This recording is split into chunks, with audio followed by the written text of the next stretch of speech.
ก็บอกว่า4 โมงให้4 โมงรอหัวหน้าให้ รอทำไมไม่ถอยไปจะเลย 4 โมงถอย อัดนี่ดิ หัวหน้าผมกำลังมา ไป ไปอะ บอกให้ถอยออกแต่แรกแล้วมาทำทำไมเข้ามาทำไมล่ะถอยอัดนี่ดิถอยไปดันกันมาเลยดันกันมาครับ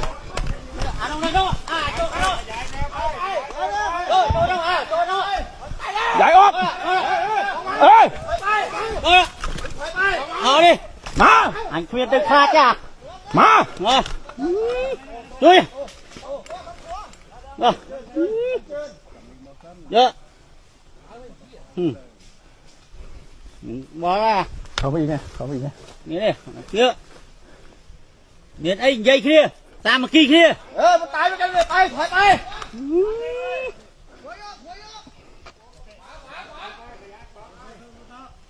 ตาเดียวขยับยาวขึ้นมาตาเดียวขยับยาวขึ้นมา